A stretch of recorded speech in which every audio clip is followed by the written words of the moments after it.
Okay, this video has been long time in the making. You guys know I used to do these videos all the time because I was watching so much stuff, and even now I do watch, I just forget to write down about it. And so some of these movies I watched were from over a year ago. That's how long this list is. So, you know, get a snack, get comfy. We're gonna be here a while, and I'm gonna try to keep it short and sweet and like just kind of if I recommend the movie or not. So if you haven't been on my channel and seen these videos before, essentially I'm just giving my mini little movie reviews, TV reviews, what I recommend watching, what I don't, what was worth it, what wasn't, that kind of stuff, because I'm obsessed with movies and TV and I'm a very big movie TV person. Yeah, let's get into it. Okay, first, The Guilty on Netflix with Jake Gyllenhaal. It was a thriller. I mean, I feel like Netflix, you forget a lot of things come out on Netflix. Like, it's a big deal for like a week and then no one ever talks about it again. And I do think this was kind of like one of those things. So essentially it was a thriller. It was good. Like, it definitely kept your interest, but it was for sure low budget. Essentially he's like a 911 operator and the entire movie takes place like in his booth. Essentially, like, he's on the phone and you don't see any of the people. Like, it's a whole 911 call. Like one situation that's going on, you're not really exactly sure what's going on, and you're really just getting his side of it. So you don't actually see what's going on, you don't see who the people are, you just see him talking to them. So it does show a lot of his acting skills, but at the same time, that's pretty much all it does. I liked it. I probably wouldn't watch it again just because like once you kind of know what happens, you don't really need to watch it again. But if you really like Jake Gyllenhaal, it's not bad. Next, on Hulu, Vacation Friends. It has a few funny moments, which I feel like were all in the preview. It's not terrible, but it's not great, and I can't believe they're making a second one. It just really surprised me, like, for the mediocreness of it. To tell you what it's about, it's like people go, I guess it's their honeymoon or just like a vacation. They make friends with people on vacation, and like they don't plan to like see them again because they're kind of nutso. And then they see them again. You know, don't know, it's a comedy. Next, Fanboys, which is an old movie, and most of you, not most of you, but maybe some of you have seen it. It's essentially, it's on Amazon, and it's a, there's a lot of recognizable people from Star Wars, and this is the end, Seth Rogen, Kristen Bell. It's Star Wars fans in the 90s want to see the first prequel before it comes out because their friend is dying, so they plan to break into George Lucas's place to see it. It's funny. If you're a Star Wars fan, I think you'll love it. It's funny, it's cute. It was good. I liked it. I don't think I'd watch it again. You know, it's not something that's gonna make on my favorite list, but it was definitely worth the watch. Next, 9 Perfect Strangers, the miniseries with Nicole Kidman. I did not read the book. I was planning to read the book first, but I didn't do that. The cast is great. We got Melissa McCarthy, Nicole Kidman. I can't even remember everyone else's names, but it's a great cast. Everyone is very good. The first episode got me in immediately. There's a lot of shows that, like, you know, it takes a second to get started. This one was not like that. Literally the first episode sucks you in. I do want to read it because I feel like the book will be even better, which it normally is. But I really enjoyed it a lot. I feel like it was like the perfect length. It was just very good. You season 3. Oh my God, that's how long ago I watched all this stuff. Season 4 is coming out in like 2 weeks.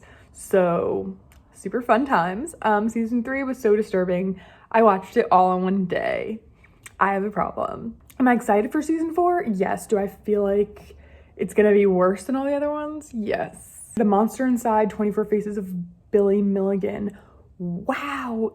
That was so long ago that I watched that. It was really good. It's a true crime documentary. It's really disturbing. It's really interesting. It's like true crime, but also like a biography. It's about a guy who has multiple personalities, but like they aren't sure if he's lying about it to kind of make an excuse for his crimes or not.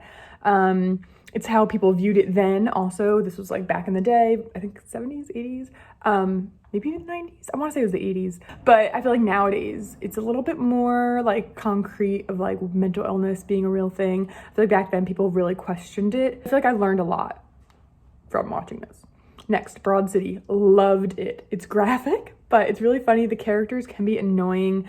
It's like one of those shows where like if you watch too many episodes back to back, you kind of like get annoyed at the characters.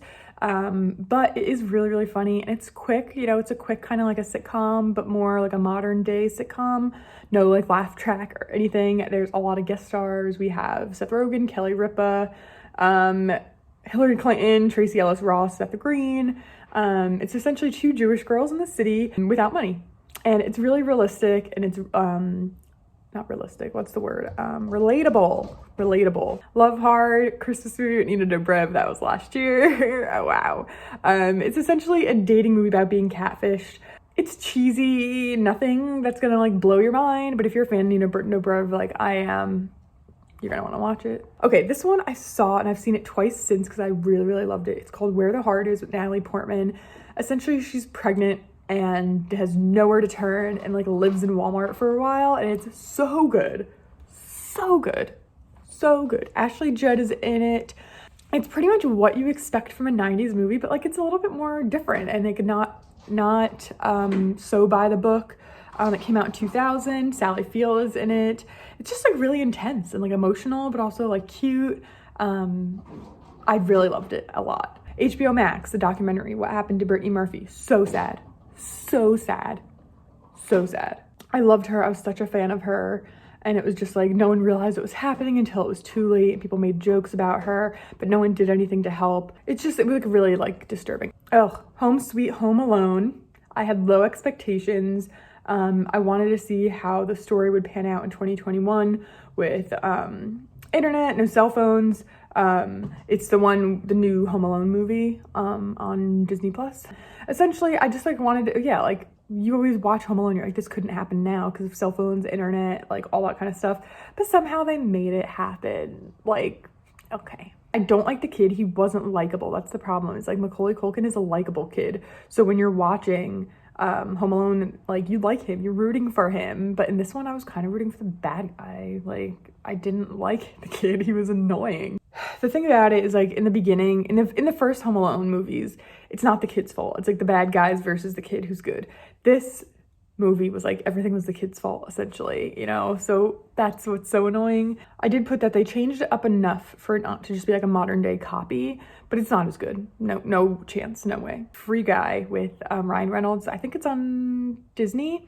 Very good. So much better than I expected. Like the preview for Free Guy was essentially like inside of a video game, and he's like a non-player character is what it's called, but he like becomes a player somehow, and it's great. Like I thought it was fantastic. I had such low expectations, but I thought it was really good. It turned out to be really enjoyable. I would watch it again. Don't Look Up. It was weird. I thought it was accurate in some ways, like how the world was with COVID and like delayed prevention and like the politics celebrities. Like it was relatable in that aspect, but I don't know. It was like weird. Like I definitely wouldn't watch it again. My boyfriend and I were just watching it and being like, what's so kind of off about it and off-putting is that anytime you see a movie or TV show now it's supposed to be like a parody, it's too close to home. Like the parody is the real world now. And that's what kind of bothered me about that movie, as well as like watching Parks and Rec. Like I loved Parks and Rec. And then 2016 happened and I was like, it's kind of accurate. Like you're watching Parks and Rec back in like 2012 and you're like, haha, people aren't that dumb. It's hilarious. No, but they are. So it's just kind of hard to watch a movie that's supposed to kind of be a parody on life and realistic stuff when it's not. It just kind of is mirroring it. Yeah. Being the Ricardos. Eesh, so dull. The acting is good, but with such big names, it makes it hard to like see them as, Lucy and Ricky, or not Ricky, but you know what I mean. Desi. I feel like they could have taken people who are less well known. I definitely think that Deborah Messing would be an ideal Lucy. I just couldn't see anyone but Nicole Kidman. Like it just like she's too well known as Nicole Kidman to play Lucy, in my opinion. It bounced all over time-wise, which I didn't love. And I don't know, there's some good scenes, but it was like kind of confusing. Like I don't know, I just expected more, to be honest. Venom 2, I thought it's still funny, not as good as the first one. If it wasn't for the actor, like it just wouldn't be that good. It felt a little bit repetitive. Tom Hardy just like makes that whole role. Brazen with Alyssa Milano, based on the Nora Roberts book. I think it was a Lifetime, maybe it was Netflix. It's not great, but it's good. It's definitely better than Hallmark and Lifetime, and she looked really great, but it was just like, I don't know. It's like how Netflix is like a step up from Lifetime, but it still isn't. How I Met Your Father. It's so funny. Season 2 is on its second episode and I just watched it, and this is my review of season 1. I need to get with the program. Okay, not great. I gotta say, How I Met Your Father is not good. It is cheesy and the story is silly. It's kind of what you want from like that kind of sitcom. The only reason I watch it is because I love Hilary Duff. Like, I want to support her and I want to see what she does next and I want to see her outfits. But this show is not great. And like, if you think it is, you're wrong. Okay, next, The Puppet Master is a docuseries about a con man kidnapping and scamming women around Europe. Whew, that one was wild. Watch that one. It's wild. Fresh. Holy moly. Fresh on Hulu. That movie was wild. Sebastian Stan and Daisy Edgar Jones. She's the one who was in Where the Crawdads Sing. This movie is gross and wild and disturbing, but like really, really good. It's good. If you like a half rom-com, half disturbing, like disgusting movie, horror thriller, like it's good. It was good. I can't, Sebastian Stan's awesome. The Bear, you guys know this was amazing. If you didn't watch it, I don't know what you're doing. It's on Hulu with Jeremy Allen White. It was realistic. It took a weekend to watch. It's short episodes. There are only 8 of them, and I can't wait for season 2. Pam and Tommy, I know, was like a very, conflicting thing because, obviously Pam and Tommy in real life did not support the show, but Lily James is one of my all-time favorite actresses, so I kind of had to watch it, and I thought it was really good. It was so entertaining, and their makeovers were just so good, and like, I don't know, I just thought it was really entertaining. Although today the actual Pamela Anderson documentary comes out on Netflix, so I'm obviously gonna watch that too. Spencer, the movie about Princess Diana starring Kristen Stewart. No. Just full on no. I couldn't finish it. Tried to fast forward. It was so dull. I think it's like, I don't know. I just really, really, really found it annoying. I think that they should have found an actual British actress. It was similar to Jackie with Natalie Portman, which I also found very dull. But only Natalie Portman kind of made it better. Like, that one was slow. This just, I don't know. It really bothered me. I feel like they did kind of the same thing. It was like less gross and dramatic version of Blonde, which was just like disturbing. Like, you're taking these people who are like tortured by the world and making them look bad. Like, I just didn't like it. Okay, the book, actually, I'm adding a book on here, Kristen Hanna's 4 Winds. It was one of her newest books. I love Kristen Hanna. She's my favorite author. I love all of the books I've pretty much read from her. This, I have to say, was one of my least favorites. It's won a bunch of awards, and it's a good story, and it's historical fiction, which I love. Most of her books, like, I can't put down, and this one, it took me a really long time to like get into it. I really, really struggled getting into it. Once I did, and like the story really took off, I enjoyed it, but I feel like if they made a movie about it, they would cut out a lot of that stuff. The beginning, the way the book starts, it doesn't end how you think it's gonna end. Like, it really changes dramatically. Wow, words. Ooh, fun. A little rom-com, I Want You Back, on Amazon. It's the guy from Horrible Bosses, Clint Eastwood's son, Jenny Slate and Gina Rodriguez. It's not bad. It's not as funny as you want it to be, but it is pretty good. I like the story. I like the acting, but I wanted like a little bit more from the end. So if you don't like bad endings, I wouldn't watch it, but it was fine. Single Drunk Female. I don't know if this is being picked up for a season 2, but it's really, really good. I really enjoyed it, but it's like a realistic show about sobriety. Like, I feel like so many shows show sobriety in like a really fake light, and a really bad one as well. And this one deals with like addiction and alcoholism, and it's really, really great. It talks about sponsors, and it also shows someone younger having a problem, which I feel like is never shown. You think about like parents or like older people, but you never think about someone in their 20s or 30s like dealing with addiction, and someone who doesn't have money as well, so it's not like someone like in Gossip Girl dealing with addiction goes to this fancy ass rehab. Like, it's not like that. So I really enjoyed it a lot, and it's also funny at the same time, so I think it's great. Love is Blind season 2. I'm not even gonna go into this, just no. Murderville, that was on Netflix. I thought it was super funny. It's essentially like actors come in, play themselves. They don't have a script, and they just kind of have to fall into it. And it's really funny. There's a lot of breaking character, which I love. Sweet Magnolia season 2. It was not as good as season 1. I don't support Jamie Lynn Spears, so I was a little turned off. It's honestly just like a little bit too much like hymns and quotes and like religion for my taste. But it was another cliffhanger, just so you know. but it's still decent. Like, I feel like it's still good, but season 1 was the best one. Radium Girls with Joey King. It's based on a true story. It's essentially, it felt a little like an Aaron Brockovich, but back in the day, like much, you know, older. I feel like it just kind of like skipped around. There's a lot of like scenes that just like don't play into it. So, I mean, I feel like it's just the way it was filmed and edited that I didn't enjoy. Love is Blind Japan, I have to say, I loved it. I think it's so interesting to see how people in another culture like really talk to each other. The fighting is different, like the disagreements, the way people treat each other, it's just so different. I really enjoyed it, and I have to say, no spoilers, I won't say who it is, but the first Love is Blind baby is from Love is Blind Japan. Just so you know. The Roommate from Hell, whoa. It's a documentary series on Netflix. It's scary. It's so interesting and addictive, but it's scary. Weekend Away, I thought it was good. It was interesting and not that predictable. It's with Leighton Meester. Bad Vegan documentary. It's weird. It's about a woman who had a vegan restaurant and her life kind of exploded. It's not about being vegan. I literally thought it was about being vegan, but it's not. Life and Beth. That was actually really good. Amy Schumer's dark comedy on Hulu. I was surprised how much I liked that.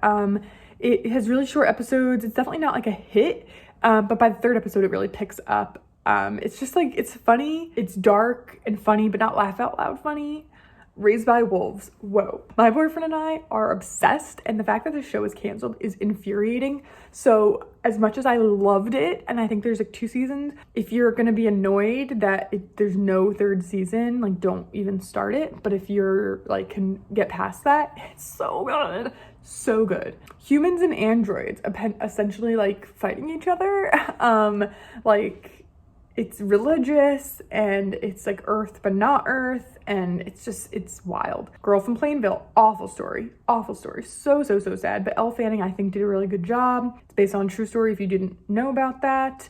It can be very triggering if you have mental health struggles or depression. It definitely educates a bit on like that medication, especially for teenagers, is not always the answer, and not the only answer. Like, these kids who are dealing with mental health, especially as teens, should be, especially if they're on medication, should be monitored regularly and have regular therapy.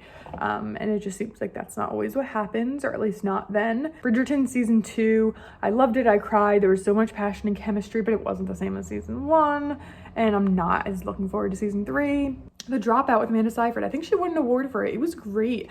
I was super impressed. I had seen documentaries about the whole situation, but I feel like Amanda Seyfried did such a good job. I was not a fan of the end of it, but it was good.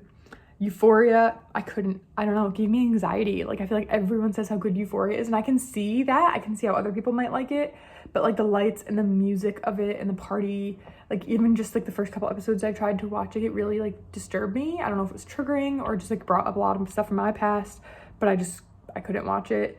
The Ultimatum, whoa, better than Love is Blind. I said it. Dr. Death, whoa, watch Dr. Death. I think it's on Peacock. It's with Alec Baldwin, who I love. I know he's all controversial right now, but I think he's fantastic. It's about a true doctor who essentially killed people because he was insane, but not insane in like a legally insane way, but insane in like a psycho killer way. So good. Marvelous Mrs. Maisel, the last season. It wasn't the last season. I thought it was last season, but it wasn't that great. It was not my favorite at all. Marry Me, J-Lo and Owen Wilson. It was sweet and simple, but like I predicted the end in the first 15 minutes. Senior Year with, what's her name? Rebel Wilson. Good, but weird. It was cute, and there's like a lot of flashbacks to like the early 2000s. But I feel like if you're my age, like 30, you're gonna love it. Look Both Ways. It was like Sliding Doors, if you never saw that, with Gwyneth Paltrow, but much better. I thought Sliding Doors was really kind of boring and weird. This one made a lot more sense and was more interesting. It's with Lily Reinhart. Do Revenge. It was like an insane version of Mean Girls, but it was good. If you like Mean Girls, it's good. Don't Worry, Darling. Whoa. Guys, this video is 30 minutes long. I thought Don't Worry, Darling was amazing. I definitely agree that it was not women empowerment and by any means. The whole Olivia Wilde mess was like dramatic and crazy, but the movie standing alone, I thought it was fantastic. It was well acted. It was clever. I didn't know what was exactly going on. I couldn't, predict what was the ending going to be. I thought it was great. Bros. I wanted to like it so much. It was clever and they had some good one-liners, but the story was just kind of blah. I think they marketed it to women more than they marketed it to gay men. And like, I know there's like a lot of drama about this, like, that it wasn't very successful because people don't want to watch gay rom-coms. I think that's untrue. I just think it wasn't that good, to be honest. Like, I was really excited about it because I love the actors and I thought it looked really good. It was marketed a lot toward the Bachelorette audience, but I don't know, it wasn't that good. Like, I watched the entire movie just thinking like, you know? And I think I would have felt the same way no matter what kind of couple it was. I felt like there was no B storyline. There wasn't enough going on. As dumb as it is, like, rom-coms are the tropes that make them rom-coms, and this kind of missed that. It was like part rom and part com, but didn't come together. That's what I wrote. That was just my opinion. What I recently watched, the last one on my list, was Shotgun Wedding. Bad, I have to say. At least the first like 45 minutes was bad. Like, I was very close to turning it off. Jennifer Coolidge killed. She's amazing. I just don't understand how J-Lo could do like Maid in Manhattan and then this. Like, I know it's a long time, but it just wasn't great. Her acting was very rushed. I don't know. I feel like it just, the ending was okay. Like, the story got a little bit better, but it just like wasn't great. And then last but not least, I didn't write this down, but my boyfriend and I did just finish White Lotus, and it lives up to the expectation, I gotta say. Season 1 was much better in my opinion. We laughed out loud. Everyone was like, it's crazy, and it is, but it's hilarious. Like, season 1, we were laughing out loud. It was so good. It was like a dark comedy. Season 2 was a little bit more dark than comedy. Season 2 was very good as well. You know, all the characters are always really good, and it's just like super interesting, but I enjoyed personally season 1 better, but I'm excited to see what's coming soon. And finally, this video is done. Let me know what you think of all these shows, movies, etc. in the comments. And now I need some water because I've been talking for so long.